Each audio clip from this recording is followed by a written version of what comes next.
Welcome to Alog Radio, virtual radio station.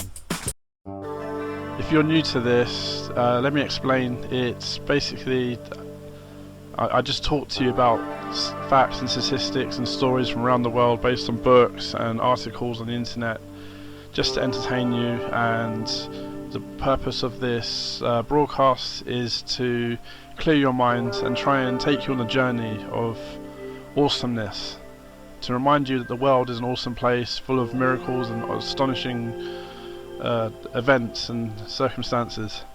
And I have quite an interesting story here with me now. It's about a guy who had made a very shocking discovery. It was on it was 2nd January 1984, and it was a 79-year-old called Fred Simons of Lakewood, California. And what happened was he walked out of his house, and because he heard a loud crashing sound, a loud boom sound, so he went outside and he saw that there was a crater in his driveway. And they did an investigation, and they found out that it was an unexploded German World War II bomb that blew up underneath his driveway. Now, the thing that's very strange about this story is that he lives in California, and the Germans never dropped any bombs on American soil, as far as we know, especially not in that part of the world. California, it's like as far away from Germany as you can get without being in Hawaii. If he was in Hawaii, then he'd be a bit further, but apart from that, he was really far away from Germany. He was in literally on the Pacific coast, and he heard the boom. And they discovered that there was a German bomb, and they're trying to understand how it got there, because all the evidence points to the fact that it was impaled into the ground. So it dropped there, it fell there, and rammed itself into the ground. And it's like a typical unexploded bomb you find in the UK or in other places in France and around Europe.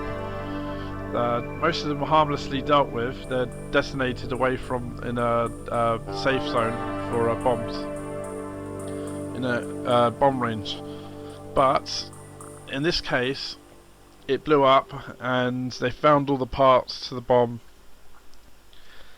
So I'm just wondering, how did it get there? By the way, this is taken from the book about the coincidences I was reading earlier. The story, it's called Unbelievable, The Bizarre World of Coincidences by Jenny Crompton, and it's quite an interesting book. But just to wonder, how the hell did that bomb get there? How did the bomb that's never been dropped on American soil end up buried in the man's backyard, front garden? There's no answer. There's theories, of course. Perhaps the gravel came from. They said the gravel came from Italy, and perhaps it was dug up with the gravel, and then it was dumped in one piece under the driveway, and it just slipped through detection. Who knows? Interesting story, isn't it? There's loads of stories in this world, and I'm going to read a few more out to you as well. But first, I'm going to present you with a few observations of my own in this world. There's some coincidences in nature that I've become aware of through time, and that is the sun and the moon, for starters. Now, if you look at the sun and the moon, they appear to be exactly the same size, and the reason is that the moon's 400 times smaller than the sun, but it's 400 times closer, and that's a coincidence because it's not. It's very, very accurately the proportion is very accurate. The proportion of the distance over the proportion of the size. So when there's an eclipse, it fits like a glove. It's to the point where you can actually see the atmosphere of the sun, but you can't see the surface of the sun. So that's how close the match is. That's quite an amazing thing, and there's nothing else like it. There's eclipses, but the eclipse is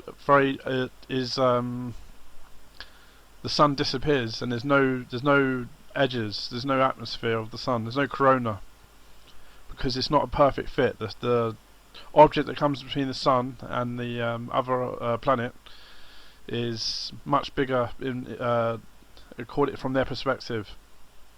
And another coincidence is Tasmanian tigers. If you look at Tasmanian tigers, they're thought to be extinct now. But if you see pictures of them on the internet, they resemble a dog, but they're not dogs. They're actually marsupials. But if you saw the picture, you'd say that's definitely some kind of dog, some kind of coyote or a wolf or a dog or a dingo or something like that.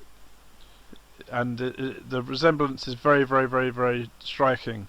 But however, this animal has a pouch like a kangaroo, and it's more related to kangaroos, and the group separated from mammals back in the dinosaur times, millions of years ago, even before, when dinosaurs were still around, when there were subterranean dwelling animals hiding from velociraptors. So there's no connection with it and the dog, apart they're not even placental animals like the dogs are. That's quite amazing. The other coincidence that's overlooked is that several things happen on this planet to make it possible for life to live. Not one thing, several things. Firstly, there's a lot of nitrogen in the air and not much oxygen, but just enough so that we can breathe. And if there was more oxygen, then the planet would be too hot, because it's like a greenhouse gas. It's not as potent as CO2, but it's enough. It's potent enough that it would raise the temperature a lot, significantly, if there was a lot of it. There's just enough of it that we can breathe and live quite well, and at the same time there's not too much that the oceans boil away and we turn into Venus, into a superheated greenhouse planet. And also the other coincidence is that we're not too big that we turn into a gas giant, and we're not too small that we can lose everything, like lose our magnetic field, which protects us from deep space particles, like super energized particles that come from the sun. So the Earth is actually, there's so many things the Earth has, and so many properties it has, that makes the Earth habitable. And if any one of those properties were missing, this would be like a desert, lifeless planet. And that's quite a coincidence. People forget about that. Here's another coincidence that's overlooked, and that is the one solvent that's dominant on the surface of the Earth, the one liquid that's always present, water, expands when it's frozen, when it solidifies. And you think, well, what's so important about that? Well, if it didn't do that, we'd be in trouble, and I'll explain.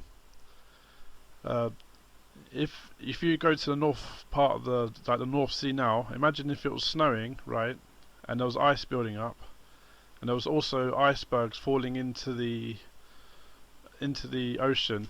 They tumble down the valleys, and you imagine all that ice contains a lot of fresh water, and what would happen over time is more and more of the water, the fresh water and the salt water, be separated, because it would build up at the bottom of the ocean and it would stay there, and then there would just be a layer of frozen fresh water and a layer of very, very, very, very, very, very salty water that's impossible for anything to live in.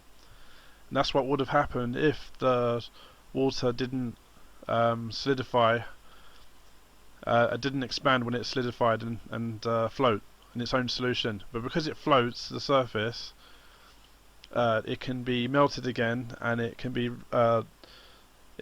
dilute the salty water again, and the balance is restored. So that's really important, because when at the bottom of the ocean it stays cold, you see, so it would stay there, and there'd be more and more fresh water separated from the salt, and it'd become extremely concentrated. It'd be like the Dead Sea in Israel. If you go to the Dead Sea, nothing lives there. Very few things can live there. It's very, very difficult. So that's another coincidence, and that we can be thankful for that one. And I'll just quote one more from the book.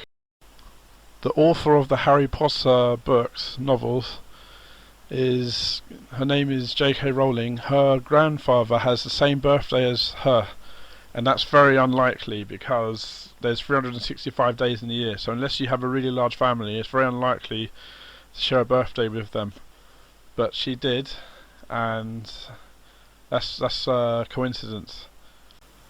Well, I hope you enjoyed listening to coincidences from the book titled Unbelievable and Bizarre World of Coincidences by Jenny Crompton, and I hope you also enjoyed the coincidences I shared from my own observations of nature and the world around us. And I hope that you enjoyed the journey I took you on today, a journey away from stress, from grief, away from headache, or just from away from boredom. And I hope to see you again, and I hope you come again to listen to my videos. And if you like the video, remember you can subscribe, and then you'll get push notifications. If you're listening to this on a page, you can follow the page and you'll get the notifications that way as well.